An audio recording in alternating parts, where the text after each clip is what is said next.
I like to walk you through what it takes to produce a podcast episode and to get it up on YouTube. I'll talk you through my process. It's a little bit different, of course, for every person that does a podcast, but this is my process.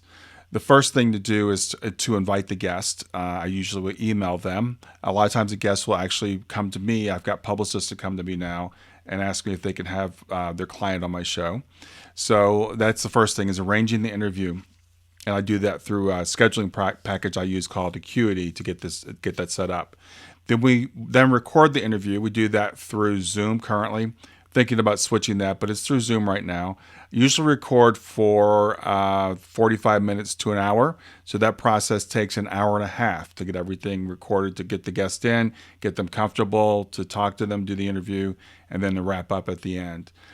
Then I edit the video. I use something called ScreenFlow to edit the video, to add the beginning and the end and the mid-roll to get the video ready to go up on YouTube. It's then uploaded to YouTube, but that process is not done at that point. I upload the video. That's where I will write the initial description of the video, put all the tags in it, put it on the right playlists, do all the little things that you have to do with YouTube to check whether it's monetized, etc. So then that gets that kind of ready there to get ready to publish on YouTube. I then go to Hindenburg, which is the software I use for editing the audio for the audio portion of the podcast. So that's a little bit different file. So I actually will add a different beginning and ending to it. And so that's what I do with the audio on Hindenburg to get that ready to go to my podcasting host, which is Buzzsprout. So then I go to Buzzsprout and I upload the audio to Buzzsprout. I'll take the description from YouTube. I'll tweak that a little bit, put the description in there, and get that ready to go there. The next phase is doing transcription, having an actual printed text file of the interview. So I do that through a site called otter.ai. So I upload the audio file to Otter. Otter transcribes it for me.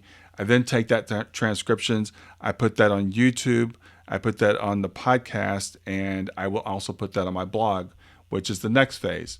So once I've got the audio uploaded to the podcasting host, I've got the video uploaded to YouTube, and those are ready to go, then I create a blog post. So the blog post will have links to the YouTube and the podcast, and people that subscribe to my newsletter will then get an email when the next episode comes out. A lot of people don't like to use podcasting software to track when the podcast is. So they actually subscribe to the newsletter and they'll watch the podcast on my blog or listen to it on the blog. The next phase is going to make promotional items for the guest to distribute. So I make a short 1-minute video clip for the guest to distribute. I use a package called Headliner for that. So I go back to my Buzzsprout, where the podcast is. I create a little audio file there that's got an image on it. I take that to Headliner and a transcript of that, and that gets that ready to go back out to the guest. We're getting close to the end. At this point, I go to Podpage, which is where I actually host the website for my podcast. I make sure that the episode details are all filled out properly there because a lot of people find those episodes there. And on Podpage, I have a detailed, customized page for every guest that comes on the program. So when people are asking where the podcast is, a lot of times I'll send them there instead of to Buzzsprout to see a better layout of the podcast.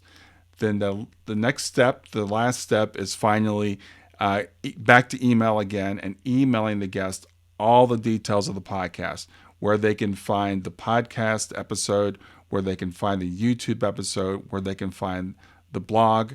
I will send them the video that I created, the short video that they can use when they promote it out to their list. So that's what it takes for me to create one podcast episode. You can see it's a lot of different software, a lot of different moving parts, a lot of different steps, but it's really cool that all this stuff exists to get the podcast out to you. Thanks for listening to this and have a great day.